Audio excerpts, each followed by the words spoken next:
This is a prime example of the stupid situation that I'm in. But regardless, obviously, you see there's no title here strapped to my chest, but we'll get to that. We will get to that later. On the other side, we have a lot of shit to talk about in regards to the way that WWE is currently booking the majority of their programming. So, without further ado, let's roll that mother effing intro. Free fall as I dive through the kaleidoscope in my mind. No rope up to climb. Gotta remind myself that I'm fine. Mama, I don't really wanna. I don't like this. I don't like this at all. I mean, namely because one, Backlash was what it was. And with Backlash being what it was, I only have two issues with Backlash, and that's this match and another one that we'll get into. Obviously, if you want the full rundown of what happened at Backlash and one part of our thoughts within that, Scoot has run it down. So go ahead and check that video out when you get a chance. But outside of basically me losing said predictions championship, I have issues regarding the way that WWE has promoted certain things and then booked certain things moving forward and what it could potentially mean or what it could not potentially mean for superstars moving forward. It's an issue for me as somebody who has watched WWE and professional wrestling for a very long time, and kind of seeing a lot of rinse and repeat things, and seeing a bunch of stories that would have culminated in something else. But the problem being is that a lot of the stuff comes off as very, very, very unbelievable in a sense, and in certain ways, excuse my French, very fucking retarded. So with that, this match here, Seth Rollins versus Omos. Now, of course, a lot of us are not big Omos fans. I'm not. But when you think about the way that they have touted Omos, with the way that they continuously talk about him, it's the same issue that a lot of these big guys that come into WWE have. You know, the Great Khali. Not so much the Big Show. You can say Andre the Giant in certain situations. Gosh, they're very much forgettable, obviously. You could think of a Big Cass. Big Cass wasn't really an issue, but they did technically book him like a big man once they split him from Enzo. But it's these superior stature guys that they have, namely Great Khali, Omos, and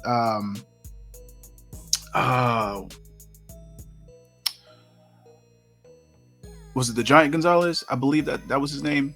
The one in that fucking weird ass fucking bodysuit that went against Undertaker at WrestleMania 3, I believe, 3 or 4. I believe it was 3. But it's just, I hate the way that they tend to talk about these guys, because they talk about them as if they're just these fucking monsters that just gonna run through every fucking thing and everybody. And when they get into the ring and they do probably the stupidest things, it's forgotten about and they become a laughing stock. They become a non-factor, so to speak. And the only time that they get their dues where they can actually talk about how towering they are, how dangerous they are, is when they get into these squash matches with these no-name local talents, and then they squash them in a few seconds, or whichever random wrestlers on the chopping block, namely Dolph Ziggler, goes out and just does the job for them. It's fucking stupid. And then the fact that they would continue to talk about the same type of superstar with that stature as if they have continuously just demolished everybody in the fucking roster. But when those matches happen and it actually means something and they fail to produce, it's like, why do you continue to talk about them in such a high regard when they haven't done anything of note? The last thing that Omos did as of note was probably when he was up against, not up against, but when he was with AJ Styles. AJ did so much for Omos, because when they had that match against the New Day at WrestleMania, Omos did, a lot of the big guy work, obviously. And he almost single-handedly won those tag titles for him and AJ. And that was a good way to set him up in the very beginning. But they didn't necessarily follow through, because after him and AJ had their feud and they went their separate ways, you pretty much did nothing with Omos after that. Nothing of note. They continued to book him in the same way that they continued to book him, which is put him in all these squash matches. And then they eventually put him with MVP, which was supposed to have done something for him, especially with MVP coming out of the whole Hurt Business deal. MVP at that point was meant to be that guy to bring up talent, especially with how he handled the stuff with the Hurt Business. But all you did within what they're doing now is hurt MVP stock, you hurt Omos' stock, and now why do you even have MVP go out there and waste his talent talking and trying to be the mouthpiece for Omos if you're going to do the same thing that you have continued to do with all these other big guys? It makes no fucking sense. So when you have this guy, when he started wearing this jacket, and it's not just for the jacket, but when you had this aesthetic on him, it made him look very imposing. It made him look like somebody you didn't want to mess with, because it made all of it looked good, the packaging and everything. It's just the fact that once he got in the ring, he was trash. But that's besides the point. If you can book a story around him and just utilize him the way you should, the same way that a lot of people tend to utilize Brock Lesnar as of now, because Brock Lesnar as of old, he went through and did his thing, or at least he tried to. He had fantastic matches with Undertaker, with Big Show, with Kurt Angle. Now he's just that Goldberg-esque wrestler now. Goldberg-esque wrestler now. Now, of course, Brock can go in and have a fantastic match, but he's in it for the payday. That's at least the way that he's wrestling, how it comes off. But that's not to say that he can't do it. But he chooses to do it this way. And I'm saying you can do the same thing in book matches to Omos' strengths, rather than just continuously talk a big game and then have nothing to show for it. If you decided to put Omos in the World Heavyweight Tournament, which we'll get into that too, but if you happen to put him in that tournament as of today, people would automatically look at him and say, you know what? Nope, he's not winning. He's not winning. He's in it just for what? Trash. But that's the problem that I have, because if you have him go up against Rollins, and this is the part where I knew that this match was over with. For the record, I actually chose Omos to win, because I figured that if you're going to have him be a free agent across both shows, and you're going to tout him as such, especially after he came out of that match with Brock Lesnar, which wasn't a bad showing for him, but at the same time, it's like you kind of expected him to lose. But my thing is, if you have him come out of a match with Lesnar and lose, and then you continue to talk as if he's still this imposing force, give him these squash matches after the fact, and then make him a free agent, which would say in theory, it would mean that you have plans for him.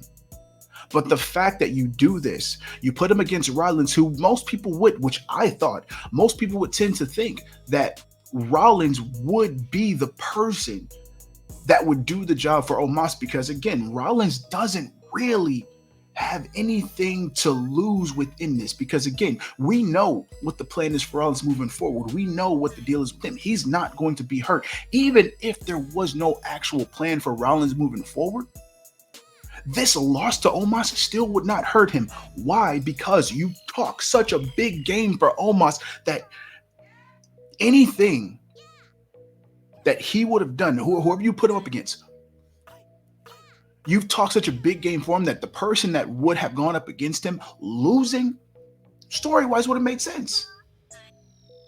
So why even bother with this, especially with the fact there was no story going into this? There was no reason for this match to happen.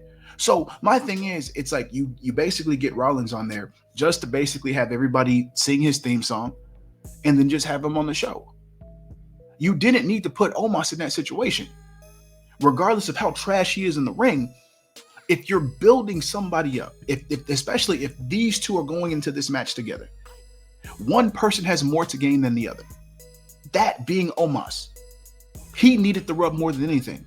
Rollins is going to go off to still main event a lot of shit moving forward. Omos, at this point, you might as well do a significantly extreme course correction as far as his booking goes, or, and it's unfortunate to say, or you just let him go. Because it's a waste of fucking time and a waste of money to keep somebody around that you're going to continue to talk about in a big way, but then produce in a very, very, very, very, very small delivering situation. It's fucking stupid. It is fucking stupid. Another fucking stupid thing. This pile of fucking dog shit. Cody Rhodes and Brock Lesnar. Now again, it's nothing to do with these two. They're perfectly fine. But the way that this whole situation has been booked is fucking trash. And I haven't wanted to really talk about it because I felt that it was going to kind of just blow over. And, you know, it will deal with it for a little bit. And after that, it'll be over and done with and we won't have to worry about it anymore. I felt like this was going to be a complete one-off. But, of course, it didn't go that way. This match should have went one way and one way only. Well, sorry, one of two ways. It either should not have happened at all, or you should have had Brock fucking demolish Cody. And I know, again, this goes back to what I was saying when I talked about, you know, seeing a lot of things as far as watching wrestling for as long as I have been, a lot of rinse and repeat. You got the whole thing with Brock busting open John Cena. Then you have the same thing with him busting open Randy Orton. Did I say John Orton? You have him busting open John Cena, and then you have him busting open Randy Orton. You could have had the same situation here with Cody. Now, yeah, it would have been a bit of rinse and repeat, but at least you could have done something story-wise that would have gotten Cody off of TV for a little bit, at least up until the point where the build for Money in the Bank was going to start. And I talked about this in the last Dizzle moment, where you take Cody off of TV, you have him come back, you have him going for the Money in the Bank, you have him win the Money in the Bank, and it becomes a means to an end. You pull this off, even though somebody could be way more deserving of it. You have him take this so that way he can get to Roman and finish his story. Him with Brock right now, one, it makes no fucking sense as far as Brock's reasoning, because there is a complete lack of a reasoning. You know, so the story here is fucking trash already. What you're doing now to Cody, and again, Cody's not the problem, but WWE will end up making Cody the problem with the way that they're booking him. Because if you end up booking him in this way, where it's a bunch of hot, cold situations, where it's like he should have gone over against Roman. In theory, he should have gone over against Roman, but he doesn't. So the loss should have technically affected him, but it didn't, because in the way that he lost, he felt that he had Roman's number. So if that's the case and you feel like you have Roman's number, then that should be the goal. You should be sitting here on TV lobbying to get on SmackDown where Roman is. You should be sitting here trying to talk to the powers that be within WWE. Hey, I need to finish the story. I don't want this title. I don't want to go for the World Heavyweight Championship. I need to get to Roman because I don't want him running for me. I don't need him to think that he dodged this bullet. That's what I would think. If I had this whole vendetta that I knew that I could take on the one person that's been the reigning, defending WWE World Universal Champion. I don't know what they're calling it right now, but it's stupid, I'm sure. That should be his goal. He should have nothing but fucking tunnel vision. Yeah, Brock coming after him is a nice little speed bump, and it's something that could have been a complete one-off, as it should have been. And then you could have had a story for later on. You could have had Brock demolish him. Him coming back and understand, yeah, I got a vendetta against Brock. But this is a moment for me to actually be able to get back to it, especially if you took the time to build the story to say, you know what, Cody just wants to go to SmackDown, wants to be drafted to SmackDown, wants to do every can, make a trade, make a bargain, whatever the case is. Him trying to get to SmackDown to get to Roman would be the perfect story, because he doesn't care about anything else except for that. And then what happens? He gets demolished by Brock. He comes back. He knows that his opening is within the Money in the Bank. Him stating, you know what, Brock, you did something bad, but you know what? You gave me clarity. You gave me clarity. Now I have tunnel vision. I'll get back to you at some point. But right now, this is the only chance that I have in order to get back to what I need to get back to. And then there you go. There you fucking go. It is that fucking simple. I don't understand why we're dealing with the whole thing with Brock Lesnar and Cody Rhodes. I don't understand why, especially if you're not going to give us a story as to why it's happening, especially with the bullshit that they gave us with, I think it was Wade Barrett that said it, with him not being the main event. Stupid. He was against Omos. What in what reality made you think that was going to fucking matter? Anyway, the thing is, this completely contradicts everything that Cody stood for with all his promos about finishing the story. And I'll get to as to why I'm saying that when we talk about the tournament. But this whole thing shouldn't happen the way that it happened. I'm saying that because you have Brock being a fucking monster. You have Cody going on record stating that he is afraid of Brock, but he'll be damned if he allows that to be, the thing that stops him from going up against Brock. He wants that fight. Cool. He's got that fight. And then you have this outcome. This right here was the moment where everything should have gone down. Now, granted, it should have been the opposite. It should have been the opposite arm, because it should have been on the arm where the pec had torn, because I think that would have been your easy out, where you could say that he re-injured Cody's pec, or he retore the pec, whatever. Yeah, he doesn't have to be hurt, but it's a kayfabe injury. You could have easily wrote Cody off TV, because it would have been fucking believable, especially with the way that Brock has gone through people before. John Cena, Randy Orton, Triple H, so on and so forth. It is not that hard to just assume that would have been the case, that would have been the easy way for them to go. Brock was the one that could have been the thing. Brock could have been your easy out to get Cody off of TV after the shit with Roman. But you didn't go that way. You allowed Brock to go in, be the one that Brock came out looking worse than fucking Cody. Cody was completely unfucking scathed. No blood, no nothing whatsoever. Nothing. It's fucking stupid. And now you're going to have Brock come out and then be the one that's lobbying for the match with Cody now?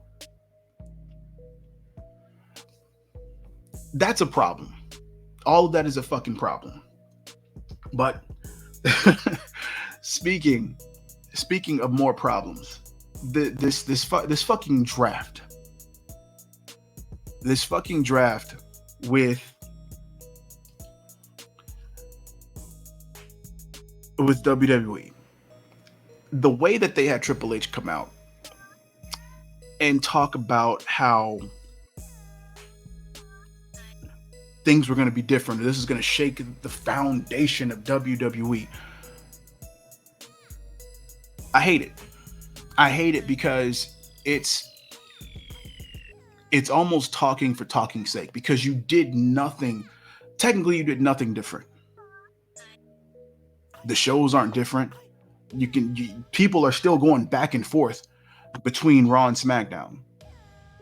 So what's technically the point? You're not booking them as if they're two completely different brands. If you see people on Raw, they're talking about guys on SmackDown. You see guys on SmackDown talking about guys on Raw. It's like it should be two completely separate entities, like it was back in 2016, 2017, when you really had that whole idea that these two were different fucking shows, separate pay-per-views, separate. The titles were absolutely fucking separate. When you had a fucking Survivor Series, you had them to where, oh yeah, I mean, granted, it wasn't the one time where Raw and SmackDown competed because they had that in different instances during that time as well. But Survivor Series in itself, when it was brand supremacy, meant something. This just feels like it was right before the fucking draft, where. And the reason that I put this graphic up first is because this is one of the prime examples here. The tag titles. The tag titles themselves, what are you doing with them? And why do we still have two? It's the same thing with Roman having two titles. It's like, it's with the fact that they're introducing the World Heavyweight Championship, or reintroducing it. Roman should technically have one belt now, because it's not a two branded title. And this kind of goes with the tag titles. Now, I'm not going to say too much within the tag titles in that regard. What I'm saying is there's no direction for them, because we don't know if these belts are going to be separate or if they're going to be ever separated. And if that's the case, they need to figure out what the plan is then, because are you going to have Owens and Zayn defend these titles separately or together? Because if that's the case, if you're going to have them continuously defend those titles as a single pair of titles, then you need to just merge them and make one set versus having two sets of titles, because it's stupid. It's stupid if they're not defending them separately. So then your best bet is just to merge the tag brands and have those just like they have with the fucking women, which makes no sense to me if that's the case. If you're gonna do one thing one way with the women's tag titles and do something completely separate with the men's, then separate the titles. If not, just keep them like how they have the women, merge those two titles, and then have the women and men tag teams go back and forth between each show. It's that simple. Now, another issue that I have, which goes along with the titles, and this is the prime example of that too, and that's the women's, because the women's are specified as the Raw women's and the SmackDown women's. My first issue is that when it comes to the draft, there should be no fucking way that champions should be included in the draft, because it's dumb. Hey, we have a Raw women's champion. You know what? We're going to have her drafted to SmackDown. We have a SmackDown women's champion. We're going to draft her to fucking Raw. Those titles are there for a reason. They're separated for a reason. So then why not keep the titles and whoever's attached to that title on that same bra, on that same brand? That's a complete stupid issue that can easily be rectified. It's a stupid problem to have altogether. And the reason I say that is because, and we'll get back to this, but it's the same thing with this stupid image here. Because what are you going to do? Are you going to swap the titles like you did this? This has never, ever made any fucking sense to me. And there's no way that anybody else could look me in my face and then make sense of this image. The reason I say that is because you have Bianca, who they just fucking touted as the longest reigning women's champion of the modern era. Now, you should understand that she did that while holding the Raw Women's Championship. You do realize that if they happen to swap those titles, meaning her and Rhea, that dead stops that Raw reign. It stops it right there. Because you can't continue on a fucking reign for one title and then transition it. It's not like college fucking credits.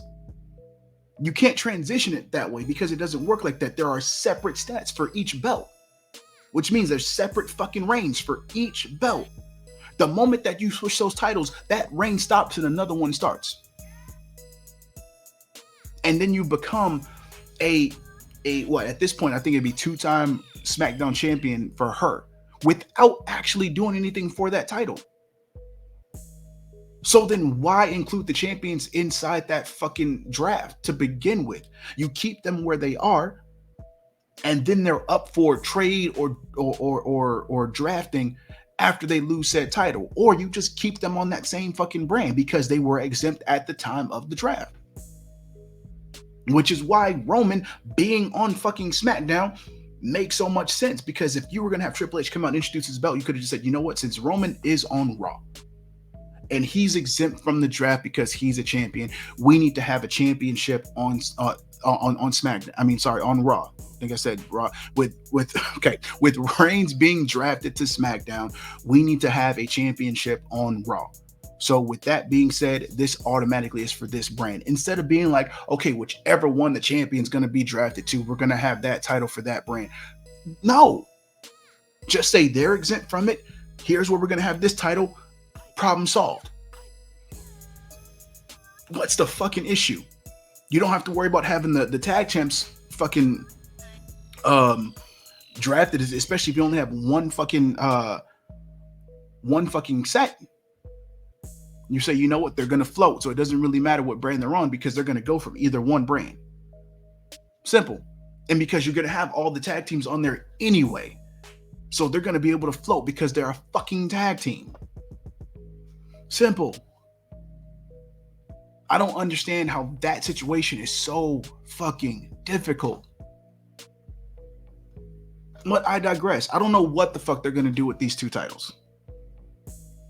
Because you basically, you have them on both shows all the fucking time since the draft ended. They've been on both fucking shows. What are we doing? What are we doing? Going up to what the fuck we're doing. This fucking tournament. I had so much faith in this tournament, and it's basically almost fucking over. Why? We have so much fucking time between now and then, because the tournament started Monday, about a day and a half ago, and we're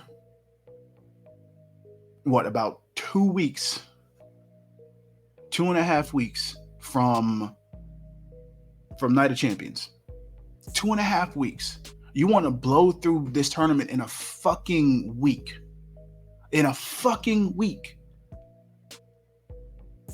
You're telling me that you have 12 within this bracket. You're going to do a triple threat for the first round and then have singles matches, and then you're going to end up having your fucking finals. You're telling me that you couldn't easily have slotted 2 more competitors in, or sorry, that'd be 4 more, about 4 more. Yeah, 4 more competitors in there, and then had a 16-man fucking bracket, and then go through 8 matches within a fucking week, 2 weeks time.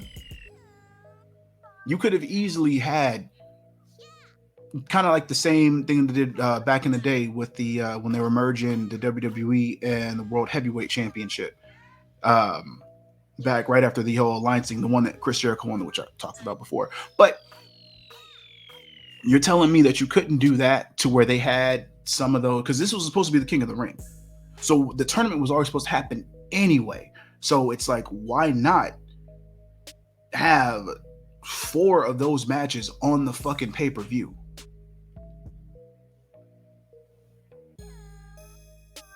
It's not that difficult. Why not? Like, you're supposed to build the story around this, and that's part of the problem too, is because speculation obviously, but we all believe that Rollins is going to win this whole fucking tournament. And if that's the case, that's fine. Everybody wants Rollins to win, but don't book this as so fucking predictable, because then it's going to be lackluster. What's going to happen once Rollins wins? Like, oh yeah, cool, he got his just dues. All right, on to the next thing.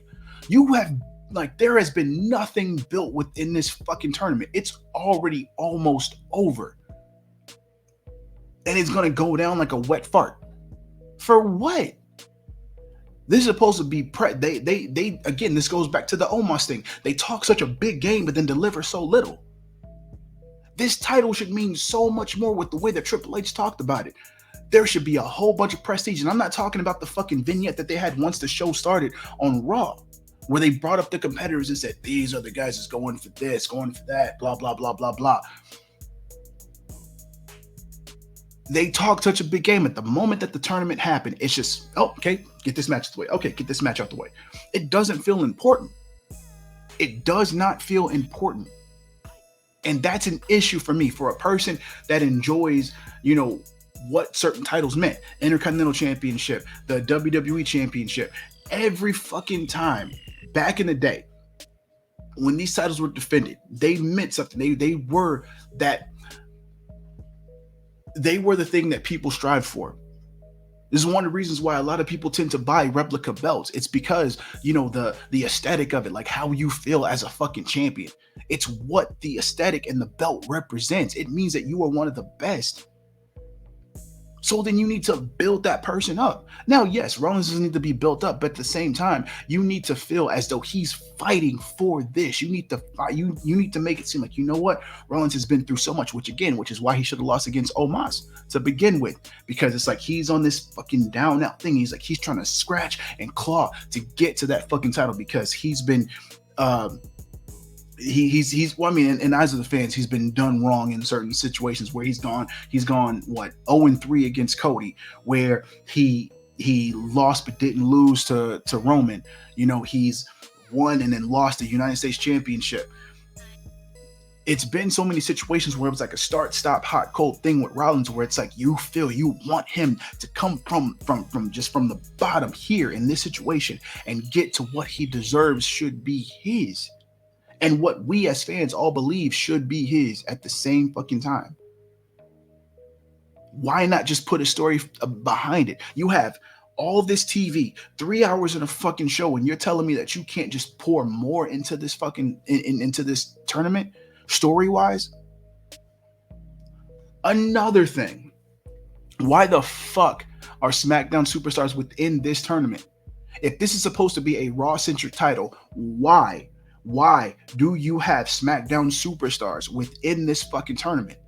Again, it doesn't make fucking sense, especially if you just drafted these guys to fucking SmackDown and they're supposed to be they're supposed to be vying for a shot at Roman, who already has a championship on said brand.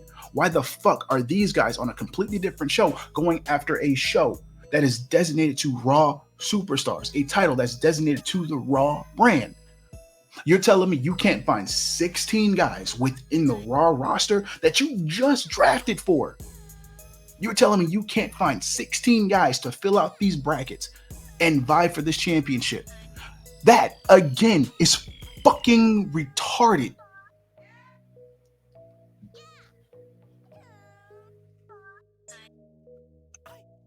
What are we doing? What are we doing? Makes no fucking sense. I don't know, man. I don't know. This is I hate being the negative type, but it's like it's one of those situations where you look at something that doesn't fucking make sense and it proves you right. This is what this is. The two matches of Backlash that I talked about, the situation with the draft and the champions being drafted and having different titles for different brands that they're drafted for, and then having to swap them if that's the case. I don't know what they're going to do, but again, right now it's looking fucking stupid because you have a Raw superstar with the SmackDown title and a SmackDown star with the Raw title, and then you got SmackDown stars for vying for a belt that belongs to a show that they're not even fucking drafted to. Then you got two tag team champions who have both titles, and you have a Raw women's tag team who floats over to both shows and defends it across brands, but you don't do the same thing with the tag titles for the men. What the fuck are we doing? I don't know, but regardless, man. Whether you loved it, hate it, don't forget to rate it. Thumbs up, thumbs down. Leave all your comments, concerns down below. Hit the notification bell, hit the subscribe button, tag the subscribe button. But until you see this handsome face and hear this immaculate voice, I bid you all adieu. And until next time, you beautiful, beautiful, beautiful mother effers. Tag the fucketh. Dollars make a way to make a change. Gotta be insane to make them same mistakes again. So I'm switching lane to lane.